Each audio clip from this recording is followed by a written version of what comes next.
Good morning বন্ধুরা। গতকাল বাংলাদেশ আর আফগানিস্তানের মধ্যে প্রথম ওয়ানডে ম্যাচটা দেখে শারজাতে অবাকই হলাম, আর বাংলাদেশ টিমের জন্য একটু মায়াও লাগে।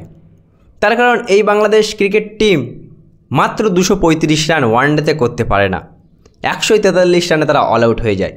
3 ম্যাচ ওয়ানডে সিরিজের প্রথম ওয়ানডে ম্যাচে বাংলাদেশ টিম আফগানিস্তানকে 235 রানে আটকিয়ে দেয়, যেখানে তাসকিন আহমদ, মোস্তাফিজুর রহমানরা অসাধারণ বোলিং করে আফগানিস্তানকে মোটামুটি একটা কম রানের ভেতরে আটকে দেয়, কিন্তু সেই রান বাংলাদেশ টিম তুলতে পারে না।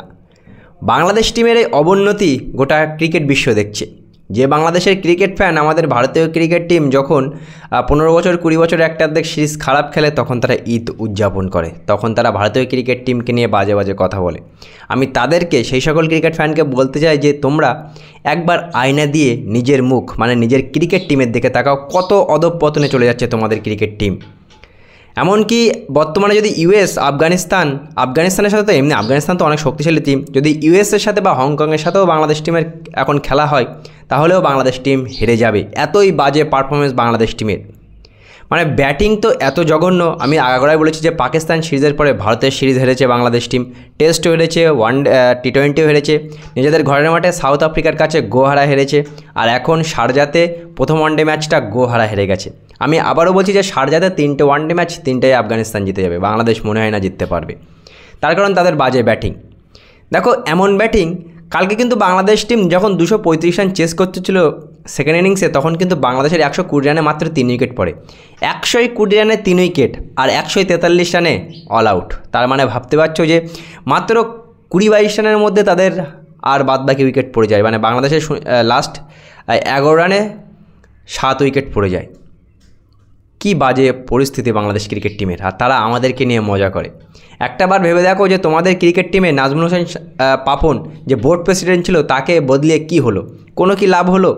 দেখো বাংলাদেশ ক্রিকেট টিমের বোর্ড প্রেসিডেন্ট বদলা, ক্যাপ্টেন বদলা, কোচ বদলিয়ে দিক, যাই করুক বাংলাদেশ ক্রিকেট টিমের কখনোই ভালো হবে না।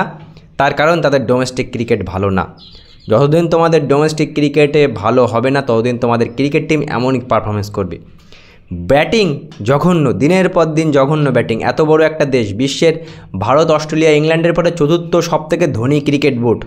বাংলাদেশ ক্রিকেট বোর্ডের মোট সম্পত্তি 1000 কোটি পার হয়ে গেছে, কিন্তু বাংলাদেশ ক্রিকেট টিমের পারফরমেন্স সেই জিরোই থেকে গেল। আর সত্যি কথা বলতে এশিয়ান টিম হিসেবে খুবই মায়া লাগে, যেখানে আফগানিস্তান টিম এত উন্নতি করছে ব্যাটিং বোলিংয়ে সব দিক থেকে, সেখানে বাংলাদেশ টিম দিনের পর দিন তাদের গ্রাফ নিচে নেমেই যাচ্ছে। সুতরাং বাংলাদেশ ক্রিকেট ফ্যানেদের আবারও বলবো যে নিজের দেশ নিয়ে একটু ভাবো। আমাদের দেশ যখন হেরে যায় 12-13 বছর পরে, তোমরা যে আনন্দটা করো সেটা একবার ভেবে দেখো যে ভারতীয় ক্রিকেট টিম কোথায় আর তোমাদের ক্রিকেট টিম কোথায়। তোমরা কত আশা নিয়ে বসে থাকো, হ্যাঁ সেই বাংলাদেশ টিম দিনের পর দিন তোমাদের নিরাশা দিয়েই যাচ্ছে। মানে 235 রান করতে পারে না, জঘন্য ব্যাটিং করে নিজের ঘরের মাঠে ক্লিন সুইপ হয়ে যায়, বিদেশের মাটিতে গিয়ে হেরে যায়, আর এই ওয়ানডে সিরিজও ক্লিন সুইপ হয়ে যাবে এই বাজে ব্যাটিংয়ের কারণে। বোলিং তো অসাধারণ, বাংলাদেশ টিম বোলিং আগোড়ার থেকে ভালো করছে, কিন্তু এই জঘন্য ব্যাটিং দেখে কালকে সত্যি খুবই খারাপ লাগছিল যে টিম একটা সময় 120 রানে 3 উইকেট ছিল, সেই টিম 143 রানে অল আউট। আর আফগানিস্তান টিমের সাথে কোনো পাত্তাই পেল না এই বাংলাদেশ টিম, এই নাজমুল হোসেন শান্তের বাংলাদেশ টিম। ব্যাটিং না ঠিক করলে বাংলাদেশ টিম কিন্তু ক্লিন সুইপ হবে এই সিরিজে।